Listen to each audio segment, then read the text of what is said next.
Shalom Gastiene, mari sama-sama kita siapkan hati kita pada malam hari ini. Kita memuji Tuhan, kita menyembah Tuhan di minggu di mana kita memperingati hari kematian Tuhan Yesus dan hari kebangkitannya. Kita percaya bahwa Dia telah mati dan Dia telah menang atas maut. Kita ada saat ini, kita adalah orang-orang yang lebih daripada pemenang. Terima kasih Bapa dalam surga, kami bersyukur kepadamu. Bapa Engkau baik, mulialah namamu, kekalah Engkau ya Tuhan. Ajaiblah kuasa di dalam namamu ya Tuhan. Kami percaya darahmu Yesus menyucikan dan memulihkan hidup kami. Thank you Jesus, thank you Jesus.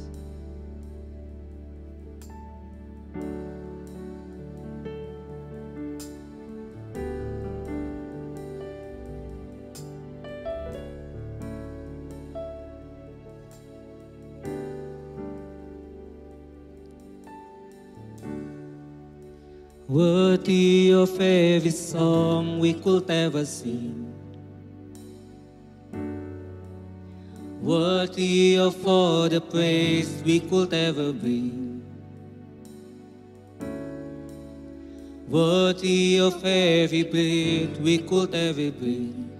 We live for you.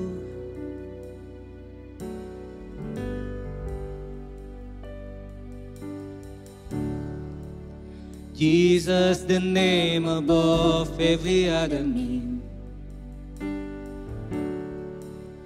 Jesus, the only one who could ever save.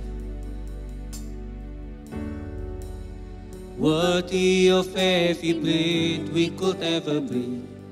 We live for you. Oh, we live for you. Come on, say. Holy, there is no one like you. There is none beside you. Open up my eyes in wonder.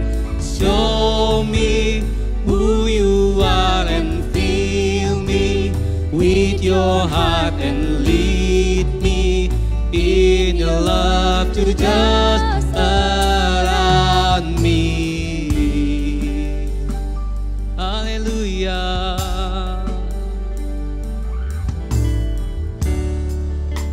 Worthy of every song we could ever sing, worthy of all the praise we could ever bring, worthy of every breath we could ever breathe. We live for you, Jesus. Jesus, the name above every other name. Jesus, the only one who could ever save. Worthy of every breath we could ever breathe. We live for you. Oh, we live for you. Come on, say it. Holy, there is no one like you. There is none beside you. Open up my eyes in wonder. Show me who you are and fill me with your heart and lead me in the love to just around me. Holy, there is no one like you. There is none beside you. Open up my eyes in wonder.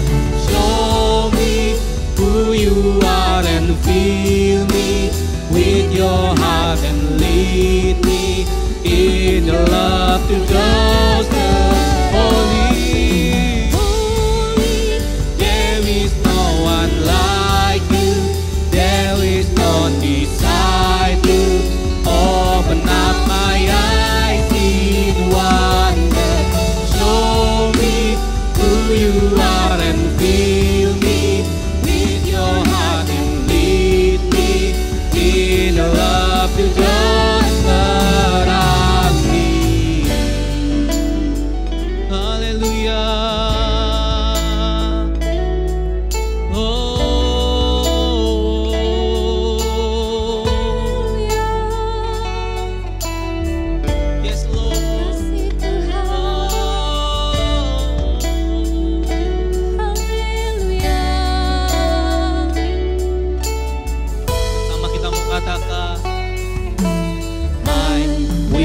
will build my life upon your love. It is a firm foundation. I will put my trust in you alone, and I will not be shaken. I will build my life upon your love. It is a firm foundation.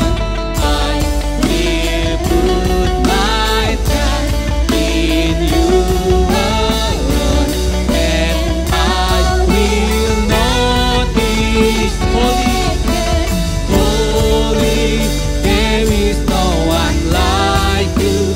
There is none beside you. Open up my eyes in wonder. Show me who you are and fill me with your heart and lead me in your love to those around me. Holy, there is no one like you.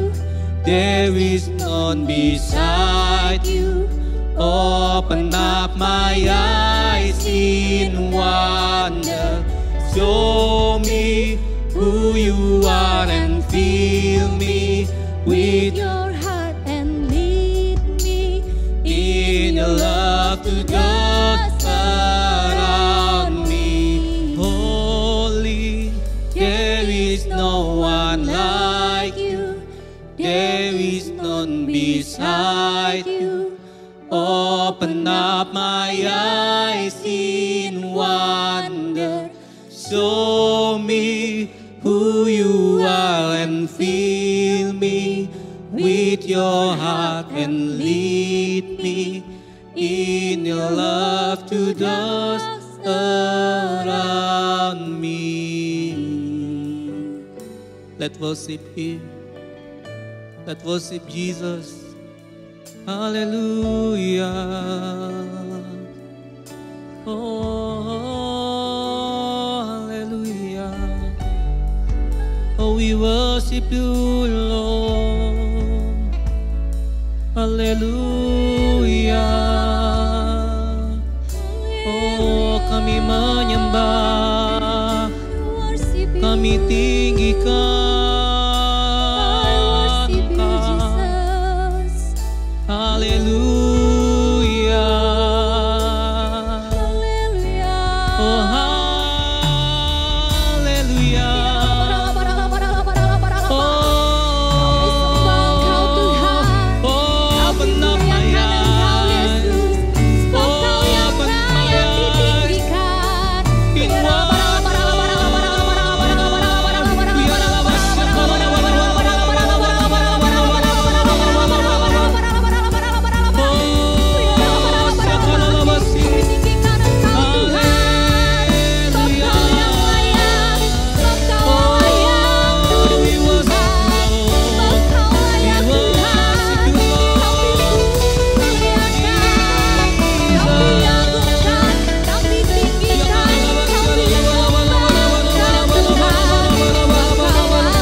of Jesus, giants are defeated. Every single mountain has to move. You're faithful to your promise. You finish what you started. There is none as powerful as you, Jesus.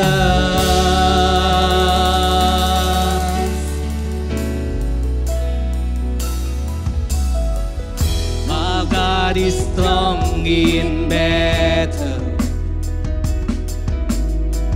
Our God can never fail. To him all chains are broken. In him the sick are healed. In the name of Jesus, giants are defeated. Every single mountain has to move. Faithful to your promise, you finish what you start. There is none as powerful as you. In the name of Jesus, in the name of Jesus, giants are defeated. Every single mountain has to move. You're faithful to your promise. You finish what you start. There is none as powerful as you. In the name of Jesus, giants are defeated. Every single mountain has to move. You're faithful to your promise. You finish what you start. There is none as powerful as you. Dengan imanmu katakan, in the name of Jesus, giants are defeated. Every single mountain has to move. You're faithful to your promise. You finish what you started. There is none as powerful as you. There is none as powerful as you. There is none as powerful as you, Jesus.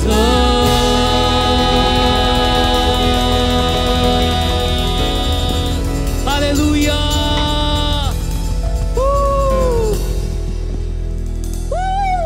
Shalom Gasdere. Semangat dong. Welcome to Gasdere, welcome home teman-teman. Selamat datang buat kalian yang baru join di online service kita kali ini. So, kalian bukan orang asing, kalian keluarga. Wow, powerful. Hari ini teman-teman, jangan lupa dengan 3B kita teman-teman. Yang itu adalah buka catatan, buka Alkitab, dan be excited guys. Dan aku mau bagiin ayat yang keren banget teman-teman. Kebenaran firman Tuhan dari Yesaya 40 ayat 29 sampai 31 teman-teman. Demikian firman Tuhan. Dia memberi kekuatan kepada yang lelah dan menambah semangat kepada yang tiada berdaya. Orang-orang muda menjadi lelah dan lesu dan teruna-teruna jatuh tersandung. Tetapi orang-orang yang menantikan Tuhan mendapat kekuatan baru. Mereka seumpama Raja Wali yang naik terbang dengan kekuatan sayapnya. Mereka berlari dan tidak menjadi lesu. Mereka berjalan dan tidak menjadi lelah. Wow, katakan amin teman-teman. So, nikmati hari ini teman-teman. Cari tempat ternyaman kalian dimanapun kalian berada. Roh Tuhan pasti nggak terbatasi oleh ruang dan waktu teman-teman. So, God bless you all. Mari kita sorakan haleluya. Tinggi namamu dipuji Tuhan. Go.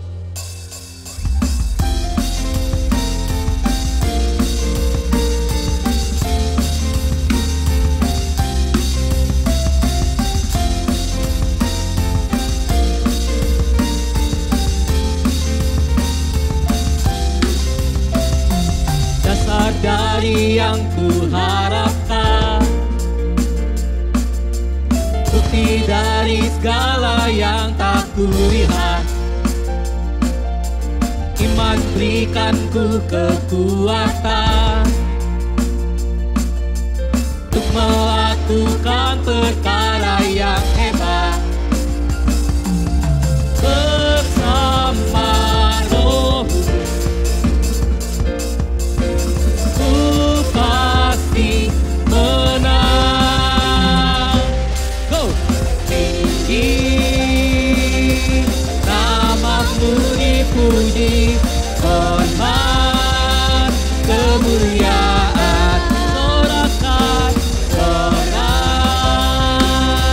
dengan senap hati, Raja keagungan.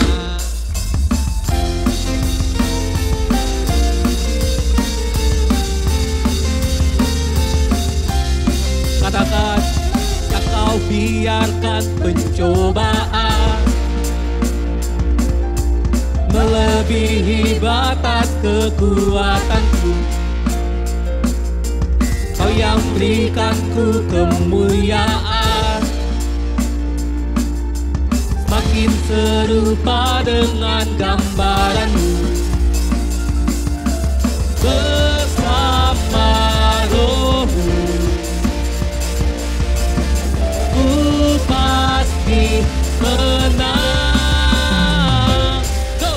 Tinggi nama-Mu dipuji, hormat kemuliaan sorak dengan senap hati, Raja keagungan. Tinggi, tinggi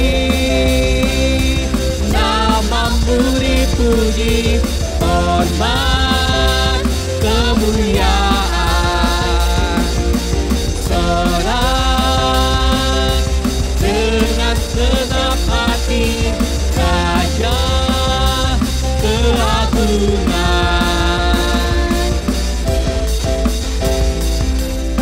Tinggi nama-Mu dipuji Tuhan, Kaulah Raja keagungan.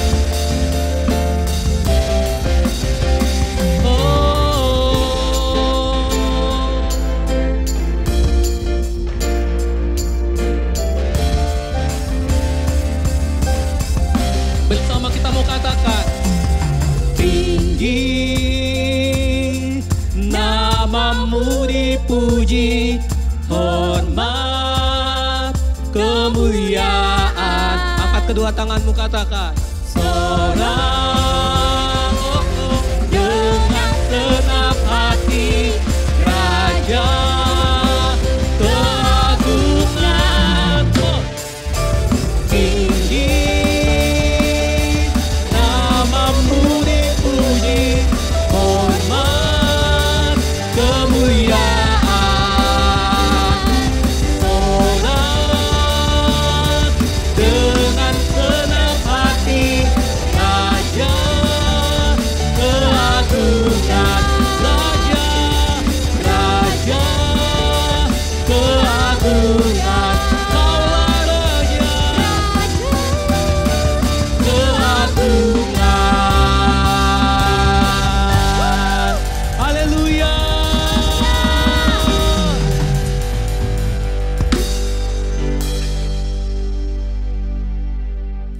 Thank you, Jesus.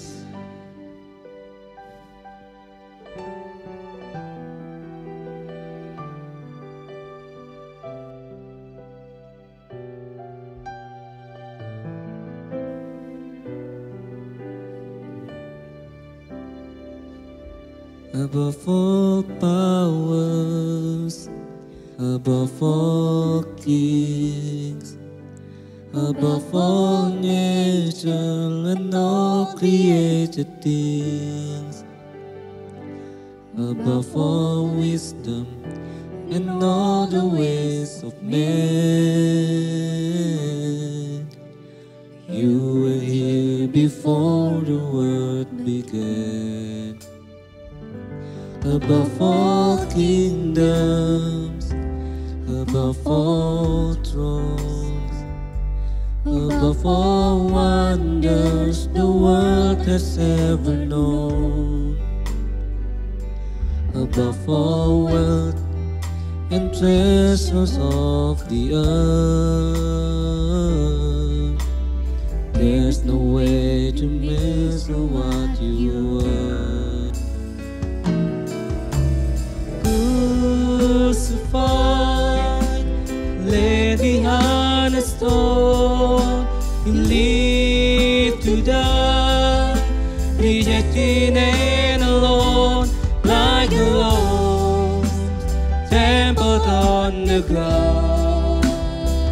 You took the fall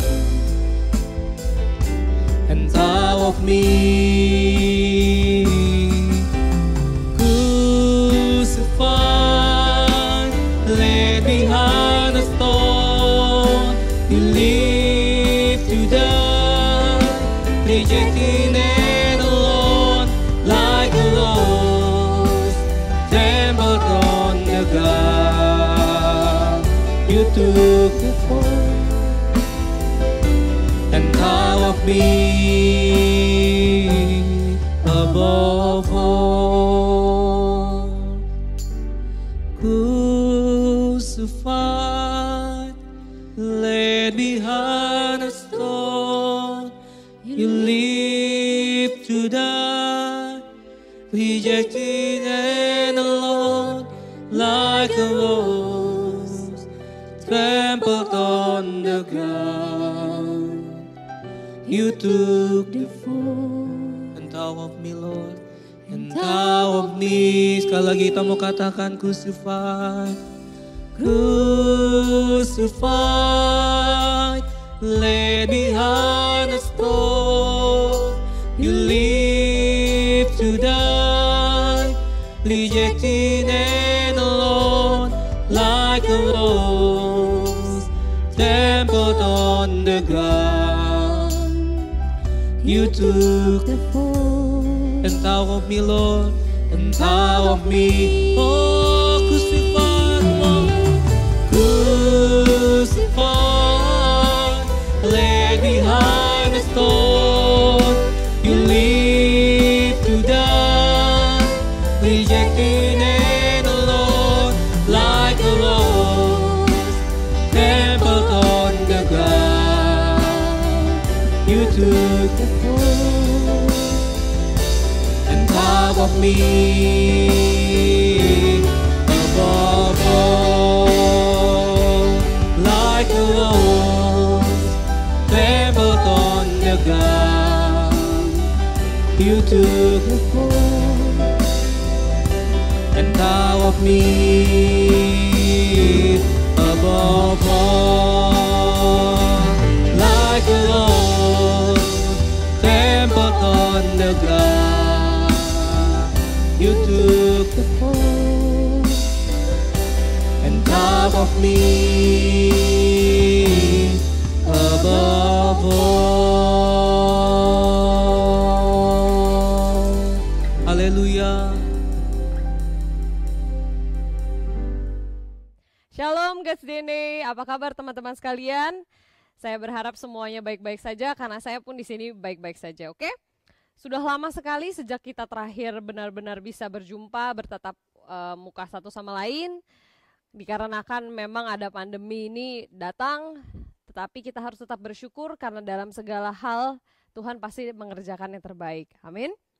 Sebelumnya aku mau reminder untuk teman-teman semua sekalian untuk tetap menjaga kesehatan kalian masing-masing, untuk tetap melakukan protokol kesehatan supaya kita terhindar, walaupun kita tahu Tuhan melindungi kita dari segala macam jenis penyakit dan sebagainya, tetapi kita juga mempunyai andil untuk tetap mempertahankan dan untuk tetap menjaga diri kita sendiri. Oke, jadi artikel kesehatan sekarang. Mari kita mulai. Sebelumnya saya mau memperkenalkan diri untuk teman-teman yang mungkin baru pertama kali mendengar atau melihat saya karena sudah lama saya tidak muncul. Nama saya Audrey, saya seorang dokter dan juga seorang yang melayani Tuhan. Saya sudah pelayanan sebenarnya sudah sejak lama. Tuhan mempercayakan kepada saya begitu banyak hal dan lain sebagainya. Teman-teman mungkin untuk bisa cerita dan untuk ngobrol ya mungkin itu lain waktu ya. Kita hari ini mau mendengarkan firman. Untuk tema hari ini adalah temanya, bahkan bukan hari ini ya, tema bulan ini adalah temanya adalah tentang alive. Karena kita masuk dalam bulan di mana kita memperingati minggu lalu tentang kematian dan kebangkitan Tuhan Yesus. Kita pun akan membahas kira-kira kurang lebih seputar tentang hal tersebut. Sebelumnya mari kita berdoa, saya undang teman-teman untuk mempersiapkan Alkitab teman-teman sekalian. Mari sama-sama kita pejamkan mata, kita arahkan hati kita kepada Tuhan. Tuhan Yesus, kami mengucap syukur untuk hari ini kalau kami masih diperbolehkan, kami masih diberikan kesempatan untuk mendengarkan firman-Mu ya Tuhan. Kami tahu itu merupakan sesuatu hal yang sangat berharga dan kami nggak akan mau menyia-nyiakan mutiara itu Tuhan. Terima kasih Aba ya Bapa, berbicaralah kepada kami hari ini, berbicaralah kepada kami masing-masing satu persatu tanpa terkecuali. Biarkan Engkau yang menyentuh lubuk hati kami yang paling dalam ya Tuhan. Biarkan Roh Kudus-Mu itu yang menerjemahkan segala sesuatunya kepada kami. Terima kasih Aba ya Bapa, urapi hamba-Mu, urapi lidah bibir hamba-Mu, urapi semua teman-teman yang melayani, baik teman-teman yang memimpin pujian dan penyembahan maupun teman-teman yang mempersiapkan semua ibadah ini untuk dapat berjalan. Terima kasih ya Bapa. Kami ucap syukur hanya di dalam nama Tuhan Yesus Kristus kami telah berdoa. Amin. Oke, mari kita siapkan Alkitab kita terlebih dahulu. Siapkan catatan kita juga kalau misalnya teman-teman mau. Tema kita tentang alive, tentang istilahnya apa ya? Tentang hidup, tentang kehidupan, tentang masalah hidup. Tetapi kalau kita bicara tentang masalah hidup, maka ada kata-kata lain yang terseling di baliknya adalah kata-kata tentang kematian. Jadi ada kata alive, ada kata dead, ada kehidupan, ada juga kematian.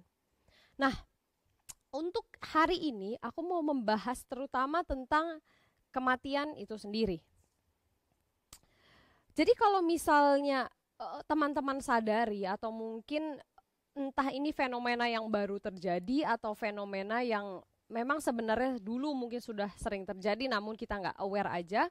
Tetapi entah kenapa selama pandemi COVID dalam 1 tahun terakhir, aku merasa semakin banyak orang yang aku tahu dan aku mungkin ada beberapa yang kenal juga, tetapi lebih spesifik banyak yang misalnya saudaranya, teman-temanku, saudara-saudara yang aku kenal, itu kok rasanya mulai tumbang, rasanya mulai dipanggil Tuhan, saya mulai selesai perjuangannya di dunia ini. Mungkin apakah aku mikir apakah ini karena masalah COVID? Karena ada memang yang meninggalnya karena berhubungan dengan COVID, tetapi ada juga yang tidak. Atau apa karena usiaku yang memang bertambah sehingga usia orang-orang yang aku kenal juga memang semakin bertambah dan memang sudah waktunya mereka dipanggil atau entah bagaimanapun. Tetapi aku merasa selama pandemi ini, oh iya ya, kayaknya semakin banyak aja orang-orang yang usianya itu tidak terlalu tua juga, tetapi sudah meninggal. Sudah istilahnya, sudah dipanggil Tuhan. Kemudian kalau kita renungkan lagi kematian, apa arti kehidupan, kematian dan sebagainya, tetapi aku nggak akan mention tentang itu di sini. Tetapi aku memang jadi tertarik tentang kata-kata kematian ini. Untuk kematian itu sendiri, karena aku berkecimpung di dunia medis, maka definisi kematian adalah ada dibagi gitu ya, dibagi menjadi beberapa jenis kematian istilahnya. Tetapi kematian yang biasa paling sering kita lihat adalah kematian secara klinis. Atau biasanya itu terjadi atau definisinya adalah ketika seseorang denyut jantungnya tidak lagi berdetak dan dia tidak lagi bernafas. Maka dia disebut sebagai orang yang mati dan dalam dunia medis disebut sebagai kematian klinis. Karena jantungnya tidak berdetak dan jantungnya itu tidak memompa darah dan dia tidak bernafas, maka tidak ada lagi oksigen yang mengalir di seluruh tubuhnya.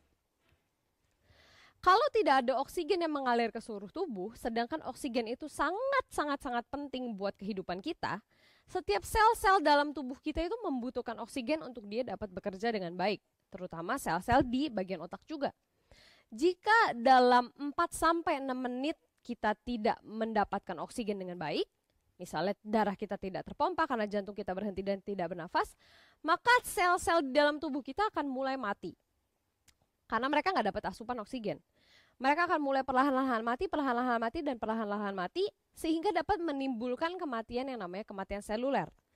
Orang yang mati secara klinis, maksudnya dia denyut jantungnya sudah berhenti, itu sel-selnya masih bisa hidup sampai beberapa jam kemudian. Kemudian setelah itu orang yang benar-benar, bahkan ada lagi definisi kematian secara legal atau secara hukum adalah kita sebut jika dia itu sudah meninggal atau sudah mati jika batang otaknya sudah mati. Kenapa ada perbedaan dan apa sih Ci itu batang otak? Jadi itu bagian dari otaknya yang mengatur fungsi kehidupan, fungsi bernafas, fungsi refleks tubuhnya, fungsi jantungnya, dan fungsi sarafnya, dan semuanya itu diatur oleh sistem batang otak juga di otak itu tersebut. Nah, ada kalanya orang yang sudah tidak bernafas maupun jantungnya tidak berdetak lagi, tetapi jika dibantu dengan alat, jika dia dibantu oleh alat-alatan life support, kita katakan, biasanya kalau kita sering dengar di zaman COVID ini misalnya dibantu dengan ventilator. Apa itu ventilator? Ventilator adalah alat bantu untuk kita bernafas. Jadi jika kita memang badan kita tidak bisa bernafas sendiri, atau pernafasannya kurang baik, atau oksigennya kurang, jika kita hidup sendiri maka dibantu alat yang namanya ventilator. Orang-orang yang mati secara klinis, yang memang jantung dan nafasnya tidak lagi ada, tetap masih bisa hidup dalam tanda kutip jika dibantu dengan alat-alat tersebut. Biasanya dia sudah hilang kesadaran, biasanya kita sebut itu sebagai koma, dan masuk ke dalam fase vegetatif. Jadi fase kayak tanaman. Yang ya udah dia tetap bisa bernafas, dia tetap bisa hidup, badannya tidak dikatakan benar-benar completely mati, tetapi dia dibantu oleh alat. Sampai kemudian alat itu dicabut misalnya, kemudian barulah dia menjalani kematian yang sebenarnya, sampai ketika batang otaknya itu mati istilahnya. Jadi ketika sel-sel di otaknya itu sudah banyak sekali yang rusak, sangat sudah tidak dimungkinkan lagi untuk dia hidup kembali atau sebagainya, sangat tidak memungkinkan untuk dia bisa hidup di luar dari mesinnya dicabut, maka itu kita katakan sebagai akhirnya orang tersebut masuk ke dalam fase kematian. Nah, Ci, hubungannya apa sih dengan firman Tuhan? Nah, kalau kita lihat kehidupan, maksudnya kematian secara medis, kematian secara klinis dan sebagainya, kemudian kita akan berpikir dan kita sering mendengar kata-kata tentang kematian secara spiritual. Apakah kematian secara spiritual itu sama dengan kematian jasmani? Dan ternyata tidak. Seperti yang kita ketahui cerita pada waktu Adam dan Hawa, kita buka di Kejadian 3 ayat 8. Kejadian 3 ayat 8 dengan perikop manusia jatuh ke dalam dosa. Dikatakan di ayat 3, kita baca dulu di ayat 3. Kejadian 3 ayat 3. Tetapi tentang buah pohon yang ada di tengah-tengah taman, Allah berfirman, jangan kamu makan atau raba buah itu, nanti kamu mati. Tetapi ular itu berkata kepada perempuan, sekali-sekali kamu tidak akan mati. Kemudian di ayat 8, jadi di ayat 6 dan 7, dan memang mereka kemudian makan buah itu, tetapi mereka tidak mati secara jasmani karena mereka masih berjalan-jalan. Dilihat di ayat 7 dikatakan, maka terbukalah mata mereka berdua dan mereka tahu bahwa mereka telanjang, lalu mereka menyemat daun pohon ara dan membuat cawat. Ayat 8, ketika mereka mendengar bunyi langkah Tuhan yang berjalan-jalan di taman pada waktu hari sejuk, bersembunyilah manusia dan istrinya itu terhadap Tuhan Allah di antara pohon-pohonan dalam taman. Jadi secara fisik memang dia tidak mati. Jantungnya masih tetap berdetak, dia masih tetap bernafas, dia masih bisa berjalan dan otaknya masih bisa bekerja, masih bisa berfungsi sampai dia berpikir, oh gue telanjang nih, gue malu dan akhirnya gue harus sembunyi. Karena dia masih hidup, tubuhnya masih hidup, tetapi Tuhan katakan kalau kamu makan buah itu kamu akan mati. sebenarnya apa yang mati? Yang mati itu adalah kerohaniannya, hubungannya dengan Tuhan. Makanya ketika Tuhan tahu manusia makan buah tersebut, akhirnya Tuhan mengusir Adam dan Hawa untuk keluar dari Taman Eden. Itu menjadi tanda awal mula di mana hubungan manusia dengan Tuhan itu putus. Di mana hubungan manusia dengan Allah itu tidak terkoneksi lagi, sehingga manusia itu jauh dari Tuhan dan mereka ada di bawah ikatan dosa. Itulah fase di mana dikatakan mereka mati secara spiritual. Mereka tahu Tuhan nggak? Tahu. Orang yang mati secara spiritual belum tentu tidak tahu Tuhan. Bisa nggak orang yang sudah mengenal Tuhan lalu kemudian mereka mati? Bisa. Jadi orang yang mati secara spiritual adalah mereka yang lepas ikatannya daripada Tuhan, mereka yang hidup tunduk di bawah kuasa dosa dan tidak memberikan hidupnya untuk hidup tunduk di bawah kuasa Tuhan. Namun Tuhan sangat amat baik dan sudah sering kali kita dengar banyak orang mengkhotbahkan hal ini, terutama di bulan ini, bagaimana Tuhan Yesus itu turun dan mengorbankan dirinya untuk memperbaiki hubungannya dengan manusia. Sehingga manusia itu tidak lagi ada dalam kondisi kematian secara rohani, tetapi manusia itu beroleh hidup, dan hidup itu adalah hidup yang kekal nantinya. Kita buka di ayat Kolose 2.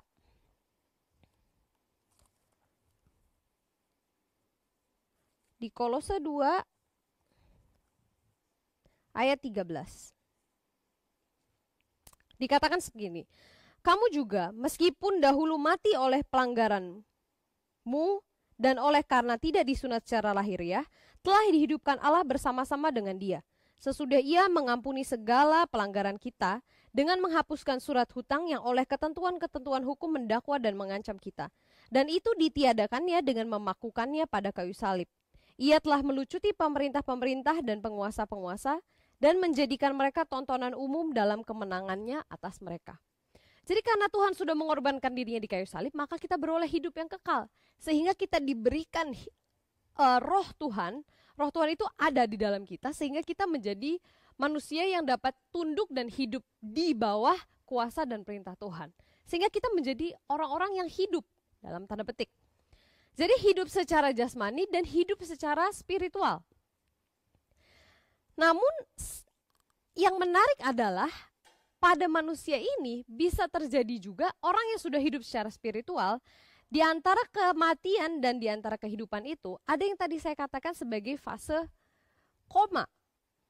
Fase di mana mereka sudah mulai tidak menyadari, tidak sadar akan lingkungannya. Jadi kalau kita sering lihat nonton atau kita sering nonton, itu biasa kita akan tahu kalau misalnya mungkin paling sering adalah orang yang habis kecelakaan misalnya, atau orang yang habis kepalanya kena trauma, atau habis kena sakit yang tertentu yang sangat berat. Tiba-tiba mereka jatuh di masa di mana mereka nggak bisa bangun kembali, tapi mereka juga nggak mati. Jadi belum dikatakan mati sepenuhnya, tetapi mereka dikatakan hidup juga enggak. Jadi hidup secara sel iya, tetapi hidup seperti layaknya manusia pada umumnya tuh enggak. Mereka cuma bisa tertidur di kasur atau di ranjang entah rumah sakit, entah di mana, dibantu alat medis. Mereka nggak sadar, nggak aware dengan lingkungan di luarnya, nggak bisa berpikir sendiri dan memutuskan sendiri. Mereka hilang kesadaran dan butuh support dari sekitarnya. Kalau makan harus pakai selang. Kalau untuk membersihkan tubuhnya harus ada orang yang membersihkan, entah itu perawat, entah itu keluarganya. Jadi jatuh di dalam kondisi di mana dia nggak mati, tapi hidup juga enggak. Jadi setengah-setengah, lu mau mati atau lu mau hidup nggak jelas. Itu namanya fase koma. Bisa nggak orang Kristen, bisa nggak secara spiritual kita, kan ada mati secara spiritual. Apakah bisa kita juga secara spiritual jatuh ke dalam fase koma ini? Jawabannya bisa. Itu adalah fase di mana kita mulai nggak bisa fit spiritual spirit kita sendiri. Kita mulai enggan baca Alkitab, kita mulai enggan, mulai rasanya hampa, mulai rasanya kosong, mulai rasanya males lah gue dengerin firman, males lah gue datang ke gereja. Males lah gue pelayanan, males lah gue ini itu berbicara hal-hal yang berkaitan dengan hal-hal rohani, gue males. Sehingga orang tersebut harus diasup, tidak mampu makan sendiri untuk kehidupan spiritualnya, tetapi dia butuh asupan dari orang. Dia terus menuntut, ya udah kan harusnya gereja dong yang ngasih khotbah-khotbah yang bagus, kan harusnya gereja dong yang harus gather kita. Kan harusnya gereja dong yang harusnya bikin wadah supaya kita bisa ada di situ. Harusnya gereja dong yang ngajak saya pelayanan. Gak ada keinginan diri sendiri, inisiatif diri sendiri tuh untuk ikut tuh gak ada. Harus diasupin. Kalau dia melakukan hal yang salah, dia pun gak aware untuk bertobat sendiri. Harus ditegur dulu sama orang, dibersihkan dulu punggungnya dan badannya dan sebagainya untuk dia bisa jadi bersih. Banyak gak orang yang seperti itu? Banyak. Terutama jika teman-teman perhatikan di masa COVID ini, di mana gereja jadi online. Berapa banyak orang yang sudah meninggalkan persekutuannya dengan Tuhan. Berapa banyak orang-orang yang mulai malas untuk membangun hubungan dengan Tuhan.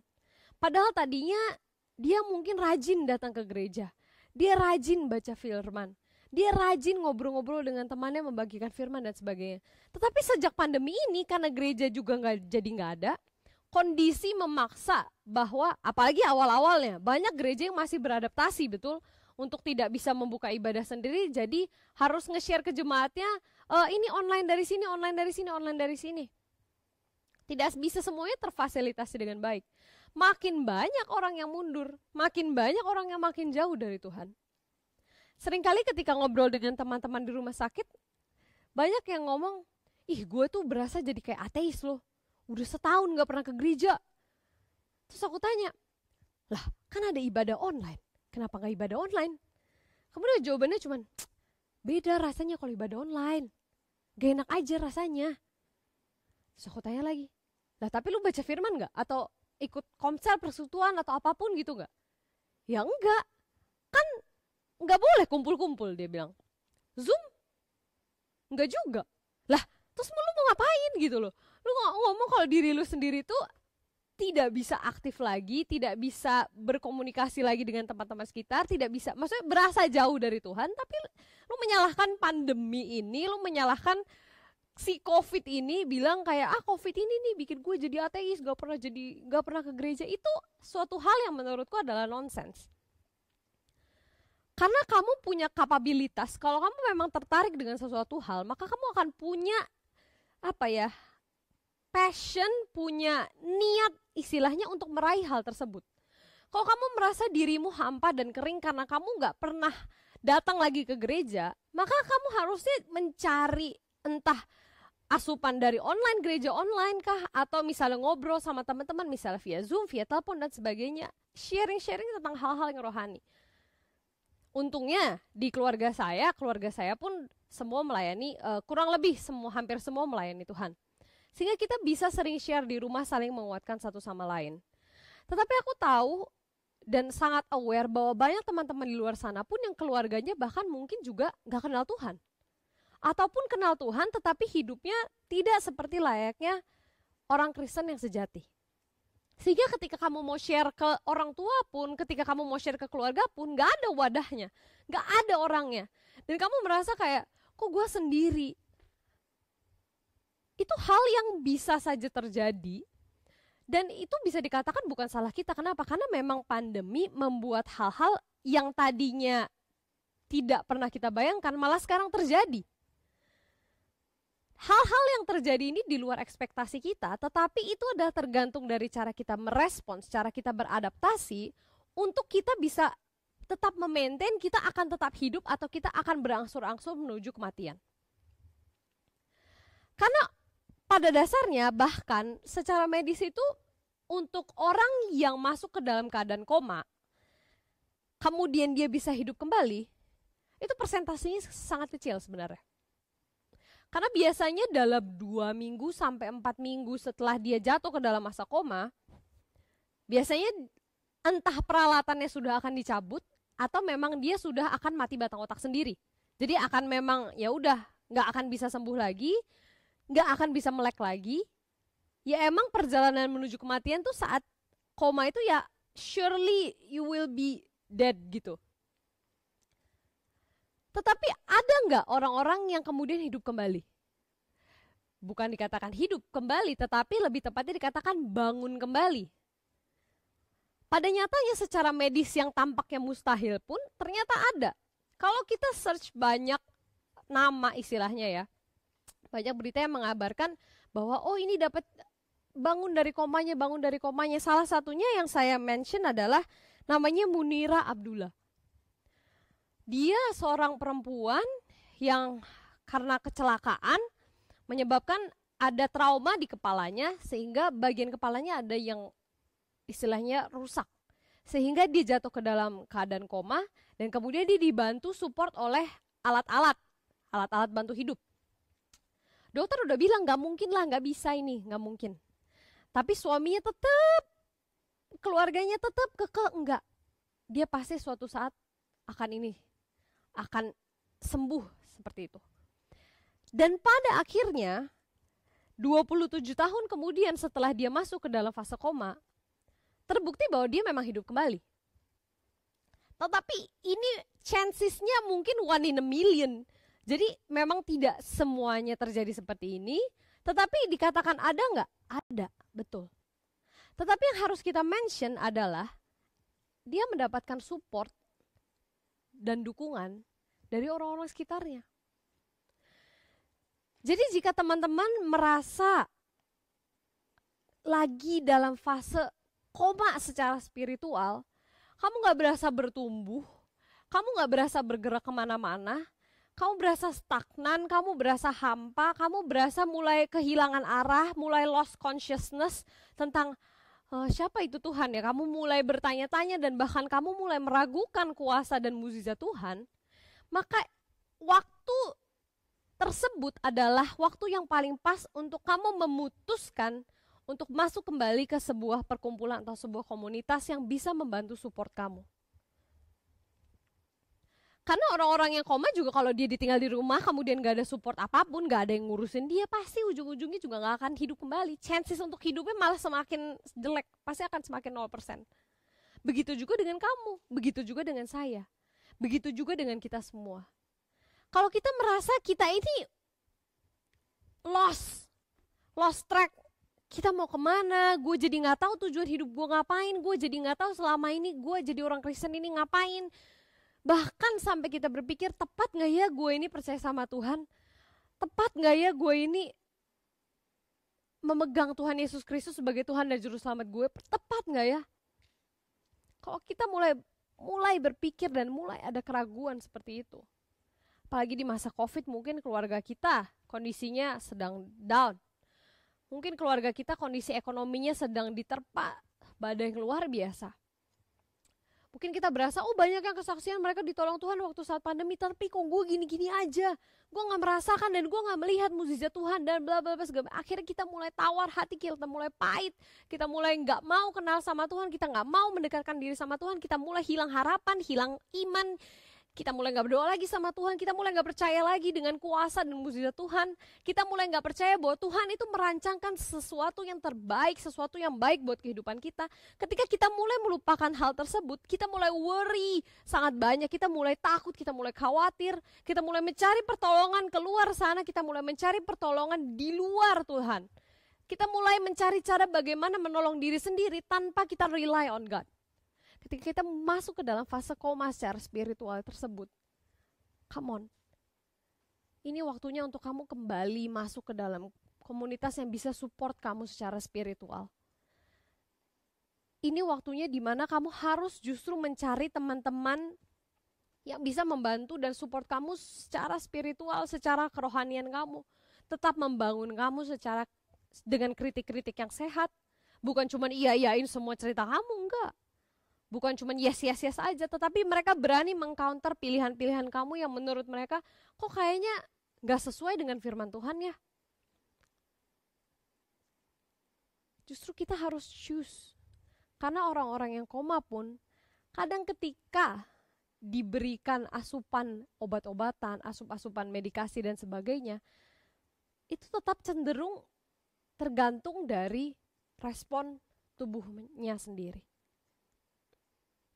Jadi ketika ada wadahnya tetapi kamu gak masuk, yaitu kita juga yang salah. Ketika ada wadah di luar sana, ketika ada orang-orang yang mulai nge-reach out kita tetapi kitanya menolak tangan mereka dan tetap mau terkungkung, tetap mau diam di dalam zona nyaman kita, zona nyaman kekhawatiran. Jangan salah, gak semua orang yang berada di zona nyaman itu pasti selalu happy. Kadang ada orang yang terlalu nyaman dengan zona kekhawatirannya. Sehingga dia sangat senang, bukan sangat senang secara senang benar-benar happy ya. Tetapi dia gak mau keluar gitu loh. Gak mau berusaha keluar, mencari jalan keluar. Gak mau berusaha effort sesuatu hal, tetapi dia diem aja. Meratapi nasibnya. Jadi comfort zone dia adalah kesengsaraannya dia.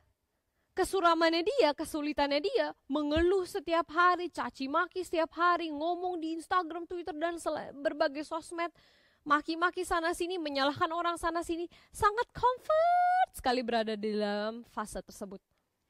Tetapi tidak mau take effort untuk mencari tahu, kira-kira yang salah gue atau mereka ya? Kira-kira kalaupun mereka ada membuat salah, apa yang bisa gue lakukan supaya ini beloknya nggak terlalu belok? Ini seenggaknya gue bisa membantu meluruskan. Apa yang bisa gue perbuat supaya gue bisa membantu untuk membuat hal ini tidak menjadi seperti yang seburuk apa yang gue bayangkan.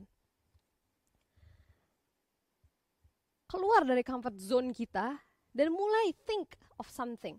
Mulai meresponi event-event yang terjadi sama kita. Mau itu baik, mau itu buruk. Mulai kita responi dengan sikap hati yang benar. Bagaimana cara kita tahu sikap hati yang benar? Jika kita rutin mempertahankan hubungan kita dengan Tuhan. Jadi kuncinya adalah stay close to God.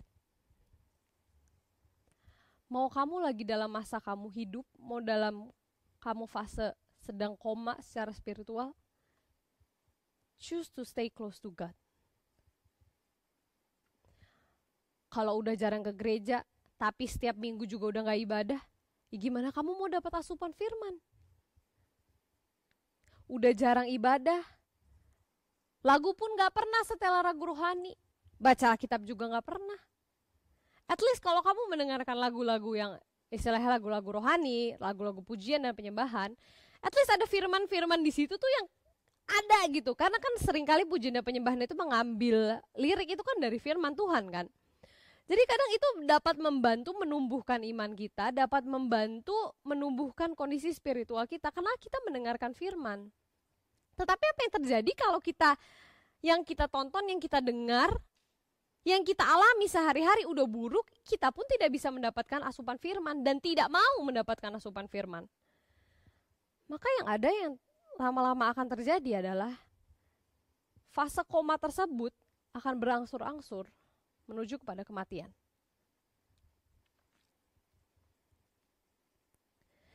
Jadi poinnya adalah punya lingkungan yang tepat untuk bisa support kamu, untuk bisa yuk kita sama-sama go back, kita sama-sama kembali di bawah kakinya Tuhan, kita sama-sama memuji dan menyembah Tuhan. Kita berdoa supaya pandemi ini cepat berakhir. Tetapi kalaupun pandemi ini belum juga kunjung berakhir, maka percayalah Tuhan itu merencanakan sesuatu yang baik. Dalam masa padang gurun kita ini, kita akan semakin ditempa, kita akan semakin diuji, dan kita akan semakin dimurnikan menjadi emas yang sangat-sangat murni.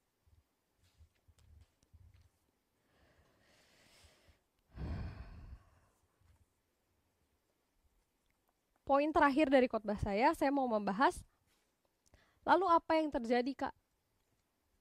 Jika saya merasa rasanya saya sudah dekat sekali dengan kematian. Jika saya rasanya sudah benar-benar, atau bahkan saya merasa saya udah mati secara rohani, secara spiritual, saya udah benar-benar gak bisa merasakan Tuhan, saya bahkan udah gak peduli tentang Tuhan, saya gak peduli lagi tentang dunia kekristenan ini, saya gak peduli lagi apa yang Tuhan suka, apa yang Tuhan pikirkan, apa yang Tuhan mau, saya udah gak peduli. Yang saya pedulikan hanya saya, diri saya, dan bahkan mungkin kita kembali terjerumus ke dalam dosa lama kita. Kembali terikat, dan kembali terikat ke sana. Karena selama pandemi ini semakin sering kita di rumah. Semakin jarang kita kontak dengan orang-orang gereja, semakin jarang kita kontak dengan orang-orang yang bisa support kita secara spiritual, kita semakin sering di rumah, semakin sering di rumah. Dan apa yang kamu tahu, dikatakan di Alkitab adalah bahwa iblis itu seperti singa yang mengaum-ngaum, berjalan mengelilingi kamu. Jadi kalau saya ibaratkan, kita itu seperti ada dalam sebuah wadah naungan, katakanlah sebuah bowl lah. Jadi kita ada dalam sebuah naungan Tuhan, tetapi iblis itu di luar. Dia nggak completely gone karena memang belum waktunya, tapi dia mengitari dan dia menanti kapan waktu yang tepat untuk menghabiskan kita. Di momen dimana kita mulai keluar dari lingkaran hadirat Tuhan, di momen itulah iblis bisa menarik kita. Menarik mungkin awalnya cuma bagian tangan, lama-lama bagian kaki. Mungkin sehari ini kompromi sedikit, lama-lama kompromi semakin banyak, dan akhirnya kita kembali terjerumus dan keluar dari hadirat Tuhan. Akhirnya hubungan kita menjadi sangat tidak baik terhadap Tuhan dan kita merasa, aduh, gue udah mati secara spiritual, apa yang harus gue lakuin? Kalau kamu mendengar hal ini atau kamu teringat ada teman kamu yang mengalami hal ini, ada kabar baik buat kita semua. Mari kita buka di Yehezkiel 37.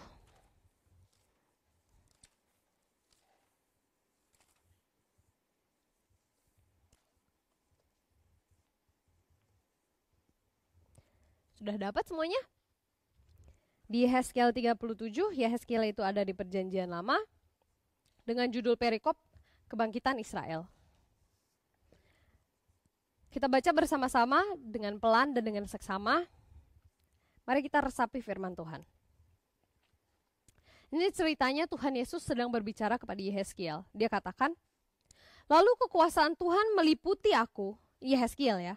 Lalu kekuasaan Tuhan meliputi aku, dan ia membawa aku keluar dengan perantaraan rohnya dan menempatkan aku di tengah-tengah lembah. Dan lembah ini penuh dengan tulang-tulang. Ia membawa aku melihat tulang-tulang itu berkeliling-keliling dan sungguh amat banyak bertaburan di lembah itu. Lihat, tulang-tulang itu amat kering.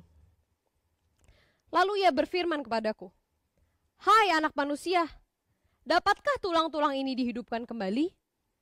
Aku menjawab, aku dalam arti Yehezkiel, ya Tuhan Allah, engkaulah yang mengetahui.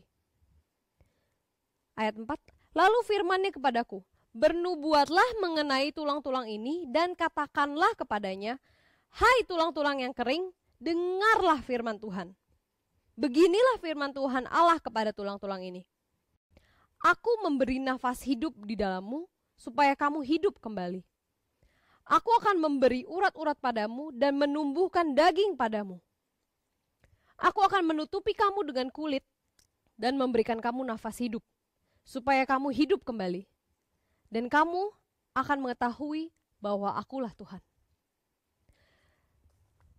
Sampai di sini Yehezkiel mendapatkan sebuah penglihatan, sebuah pengalaman spiritual di mana Tuhan bawa dia ke lembah.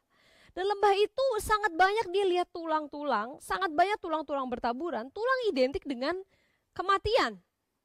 Gak ada dong orang yang hidup tapi cuma tulangnya doang kan. Jadi kalau kita melihat tulang, otomatis kita melihat, oh ya, dulu orang ini pernah hidup lalu mati. Dan sekarang sisa tulangnya. Kemudian Yehezkiel bilang, bahkan yang aku lihat ini bukan tulang-tulang tok, tapi tulang-tulang yang amat kering. Kalau kita makan ayam, dan kemudian habis itu kita lihat tulangnya, itu belum kering. Tapi coba kamu taruh tulang itu lama di udara, taruh aja di bagian mana, kemudian kamu tungguin lama. Dan kalau nggak dimakan sama binatang yang lain ya, kamu akan melihat lama-lama tulang itu akan menjadi kering. Tidak ada lagi kadar airnya, tidak ada lagi apa, pokoknya menjadi kering sekali.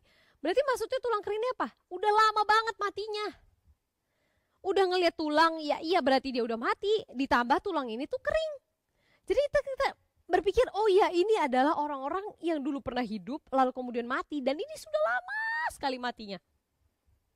Pertanyaannya Tuhan nanya ke Yehezkiel, bisa nggak tulang ini dihidupkan kembali? Secara logika manusia kita berpikir, mana bisa tulang hidup kembali? Gak mungkin lah Tuhan, apalagi tulang ini tuh udah lama banget, gak mungkin dia hidup kembali. Tetapi Yehezkiel menjawab, ya Tuhan Allah, Engkaulah yang mengetahui. Di sini Yehezkiel menjawab hal tersebut dengan kesadaran penuh bahwa dia sadar bahwa Tuhan yang mengetahui segala sesuatunya. Hal yang tidak logis bagi manusia itu menjadi mungkin bagi Allah. Hal yang menurut manusia tidak mungkin dan tidak diketahui oleh manusia, karena banyak sekali hal-hal di dunia ini yang masih belum kita ketahui, tetapi Yehezkiel tahu Engkaulah Tuhan yang mengetahuinya. Kita nggak tahu kapan pandemi berakhir, kita nggak tahu kapan kita keluar dari kesulitan keluarga kita nggak tahu kapan kita keluar dari bencana yang tengah terjadi di tengah-tengah diri kita dan kehidupan kita nggak tahu kapan kita dan apakah masih mungkin untuk kita kembali sama Tuhan dengan segala dosa yang telah kita katakan, setelah dosa, begitu banyak dosa yang telah kita perbuat, bahkan sebejat-bejatnya kita masih berpikir, apakah mungkin Tuhan kita kembali? Apakah mungkin kita kembali hidup kembali? Tetapi Yehezkiel bilang, Engkau saja Tuhan yang mengetahui. Dia tahu Tuhan pencipta alam, Tuhan pencipta langit dan bumi, Tuhan pencipta alam semesta, Tuhan yang menciptakan kita semua masing-masing. Dia tahu Tuhan punya kemampuan hal tersebut. Maka Tuhan katakan,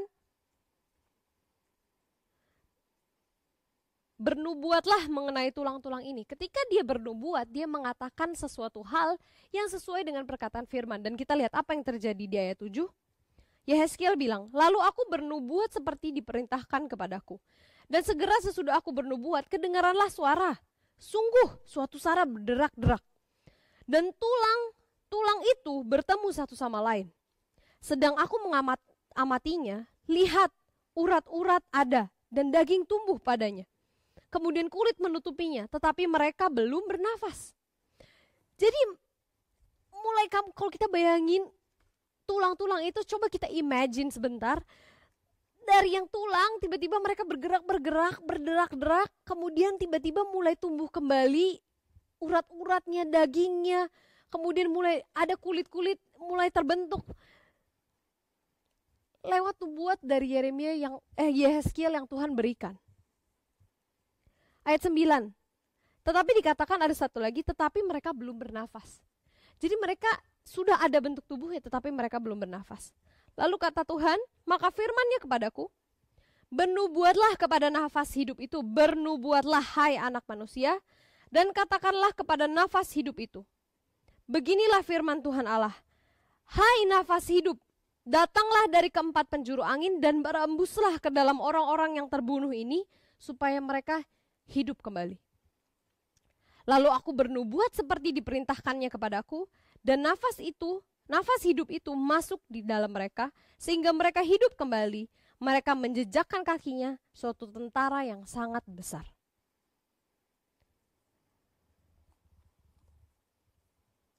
Ketika tulang-tulang itu mulai bergerak, mulai membentuk suatu rangka manusia, dan kemudian dagingnya mulai ada, organ-organnya mulai terbentuk, dikatakan belum hidup.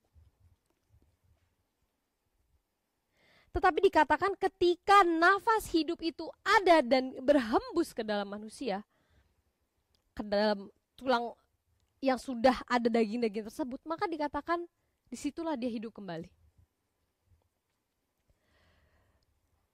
Nafas hidup itu adalah Tuhan, roh Tuhan sendiri. Kita bisa aja berjalan sepanjang harinya, punya daging dan tulang memang, tetapi mati secara rohani. Tapi ketika nafas hidup itu kemudian datang, ketika nafas hidup itu kemudian dihembuskan ke dalam kita, ketika roh itu kemudian ada dan tinggal di dalam kita, itulah yang membuat kita hidup kembali.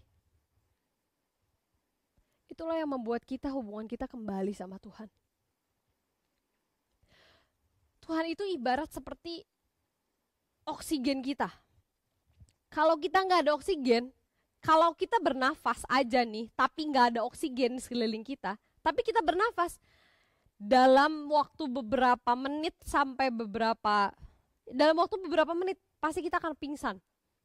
Karena keracunan, karena nggak ada oksigen. Karena kita menghembuskan terus, kalau kita belajar anak IPA, belajar oksigen, ketika kita hirup kita menghembuskan karbon dioksida. Ketika nggak ada oksigennya habis, maka seorang bisa pingsan. Kenapa? Karena oksigennya itu nggak ada, sehingga otak kita, sel-sel otak kita mulai mati ketika kita nggak dapat oksigen. Mulai keracunan, ketika oksigen dalam tubuh kita sudah completely habis, definitely dalam hitungan menit atau jam pasti kita akan mati. Seperti itu juga dengan Tuhan. Berkaitan dengan tubuh spiritual kita. Ketika spirit kita tidak mendapatkan asupan oksigen, ketika kita tidak terkoneksi dengan sumber oksigen kita, maka yang akan terjadi dalam hidup kita adalah kematian. Tapi Tuhan katakan, ayo, mari sini. Kamu dengar firman, karena Tuhan bilang di sini, dia suruh Yeskiel untuk bernubuat. Ketika firman itu dikeluarkan, ketika firman itu diberitakan, dan kemudian tulang-tulang itu mendengar firman tersebut, maka mukjizat terjadi. Maka segala sesuatu hal yang mungkin mati dalam hidupmu saat ini itu dapat Tuhan kembali hidupkan. Asalkan kamu kembali sama Tuhan. Asalkan kamu kembali terkoneksi sama Tuhan. Asalkan kamu kembali minta Tuhan, tolong Tuhan. Hembuskan nafas hidupmu sama aku Tuhan. Biarkan supaya rohku kembali hidup. Biarkan supaya rohku ini kembali membara. Biarkan supaya rohku ini kembali menyala-nyala lagi Tuhan. Supaya rohku itu tidak padam dan pada akhirnya mati.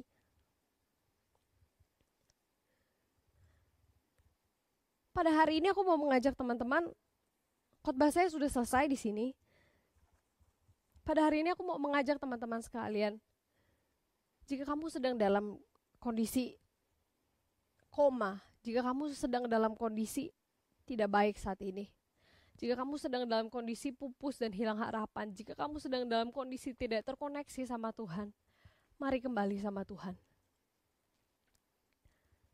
Karena lewat kematian dan kebangkitannya, itu mewakili kita semua, maka kita dapat hidup kembali. Dan hidup yang Ia berikan itu adalah hidup yang kekal.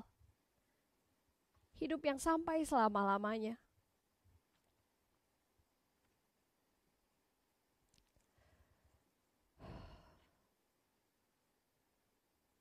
Mari kita berdoa.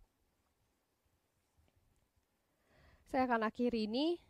Kalau teman-teman mau lanjut untuk menyembah Tuhan, silakan. Tetapi saya akan mengakhiri ibadah hari ini. Mari kita berdoa. Tuhan Yesus, kami mengucap syukur Tuhan atas firman-Mu hari ini ya Bapa.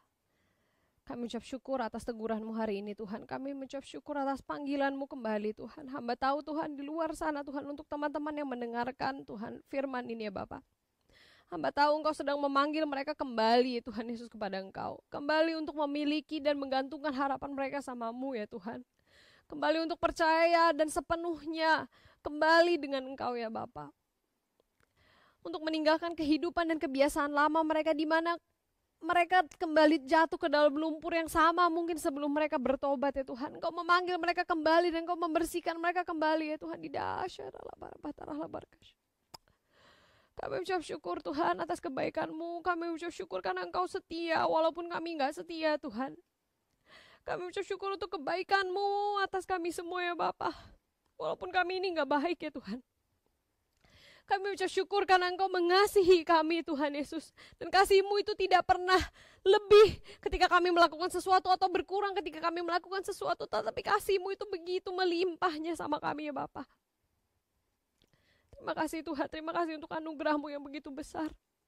Terima kasih kalau pandemi ini boleh ada ya Tuhan Yesus. Sehingga kami dapat kembali tertempa ya Tuhan Yesus. Kami dapat keluar dari zona nyaman kami. Kami dapat kembali menggantungkan harapan kami sama Engkau. Terima kasih ya Bapa buat segala hal yang terjadi ya Bapa. Kami tahu segala sesuatunya itu terjadi dalam hidup kami. Itu sesuai dengan kehendak dan rencana-Mu.